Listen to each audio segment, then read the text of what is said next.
Hello everyone, myself Rohan Singh Bist. I'm here in Kailash Hospital as an assistant nursing superintendent and I'm as an ACLS BLS instructor also. Today we are here to celebrate this Restart a Heart Day, which is celebrate up the 16th of the October. So basically Restart Heart Day is basic name is BLS. BLS एक ऐसा means एक basic things हैं जो कि हम किसी की जान को या किसी की धड़कन को वापस ला सकते हैं। सो BLS में हम लोग करते क्या है कि बेसिकली आज की जनरेशन में अगर आप देखोगे तो घर पे हर किसी के फैमिली में कुछ ना कुछ इश्यूज हैं, किसी को बीपी है, शुगर है, हार्ट की दिक्कत होती है। तो ऐसे पेशेंटों में कभी भी पेशेंट कोलैप्स कर जाता है और हमें इस चीज़ की अगर नॉलेज होगी तो हम उनकी जान को बचा सकते हैं। BLS का मतलब है बेसिक लाइफ सपोर्ट, जिसमें आपको कोई ऐसे कुछ दवाइयों की जरूरत नहीं पड़ती है।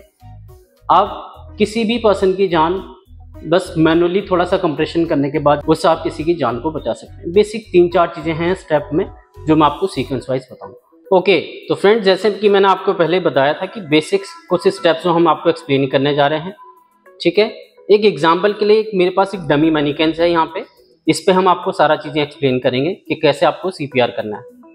तो बेसिक थिंग्स हैं, पहले आपको ये देखना है कि पेशेंट वो होश में है कि नहीं है। उसको देखने के लिए आपको उनका रिस्पॉन्स चेक करना पड़ेगा। तरीका क्या है, मेडिकली आप हॉस्पिटल में हम पेशेंट्स को बोलते हैं कि पेशेंट को शोल्डर को टैप करना है। Hello sir, hello hello, are you okay? 2 या 3 बार अगर आप टैप करते हैं उसके बाद भी अगर इसका मतलब कोई रिस्पॉन्ड नहीं कर रहा है, इसका मतलब आपको लगता है कि कुछ ना कुछ दिक्कत है पेशेंट में, ठीक है।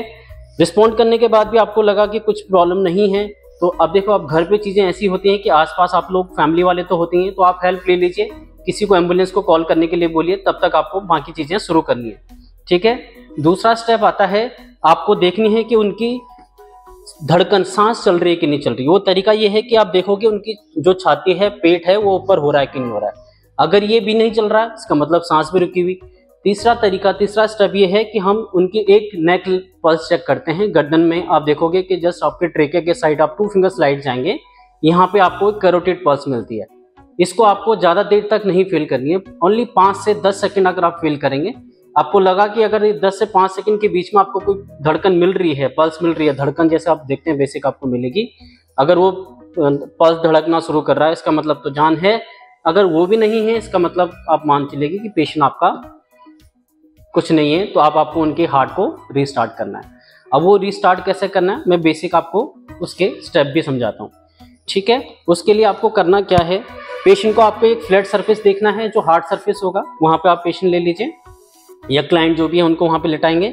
उसका मेजरमेंट कैसा होता है, ये आपका आप देखेंगे हम मिडिल ऑफ द निप्पल, ये सेंटर जो होता है हमारा हार्ट, जिसको हम बोलते हैं स्टर्नम, ये स्टर्नम हम जिफॉर्ड पॉइंट के ऊपर यहाँ पे आपको फिल करना है पहले। दूसरा, ये हैंड आपका, दूसरा हाथ जो आपका नॉन डोमिनेंट हैंड है, उसका आपका heel of the palm place करना है स्टर्नम के ऊपर। दूसरा हैंड, अदर हैंड टॉप आपने ये फिंगर और इंटरलॉक फिंगर करेंगे, ठीक है। आपने पूरी जोर के साथ प्रेशर देना है और 30 टाइम उनको कंप्रेशन करना है।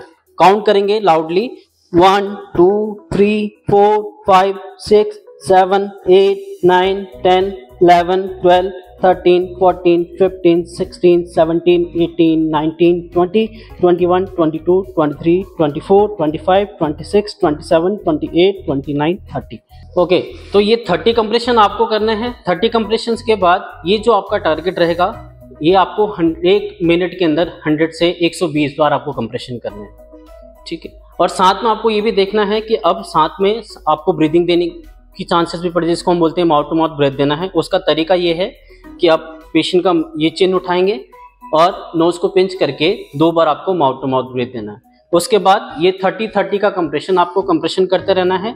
ये तब तक करते रहना है जब तक आपके पास हेल्प नहीं आ जाती या एम्बुलेंस आपके पास नहीं आ जाती है। इस बीच में 2 चीज़ें हो सकती हैं, या तो आपका मरीज रिकवर करेगा, तो दोनों कंडीशंस क्या होती हैं, वो डेंजर होती हैं। अगर वो रिकवर करते हैं, अगर हार्ट रिस्टोर भी करता है, हार्ट चलना शुरू हो भी जाता है, तो भी मेडिकली चीज़ें ज़रूरी होती हैं। तो या हार्ट चलना शुरू हो जाए या फिर तब तक मे बी लाइक हार्ट वापस नहीं आए, बट आपके पास एम्बुलेंस आ जाएगी, तो बहुत सारी चीज़ें आपको मेडिकली हेल्प मिल जाती हैं। तो इमीडिएटली जब तक आपके पास एम्बुलेंस आती है, आप पेशेंट को ट्रांसपोर्ट करिए, हॉस्पिटल लेके जाएंगे, जो भी नियर बाय आपका हॉस्पिटल है, जितनी जल्दी हो सकता है। जो बाकी की फैसिलिटीज़ हैं, जहाँ पे हम बोलते हैं आप एडवांस पे हम लेके जाते हैं। अभी हम बेसिक चीज़ें कर रहे थे तो इस कंडीशन के बाद एक टाइम के बाद होता है कि जहाँ पे पेशेंट को मेडिकली एडवांस इक्विपमेंट की नीड पड़ती है, जिसको हम बोलते हैं ACLS। तो वो ACLS की पूरी जो प्रकृति है और जो भी प्रोसेस प्रतिक्रिया होती है वो हॉस्पिटल में ही अवेलेबल हो पाएगी। घर पे हमें बेसिक्स BLS करके पेशेंट की जान बचानी।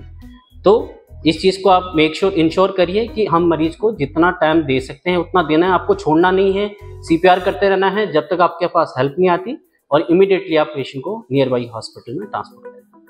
धन्यवाद।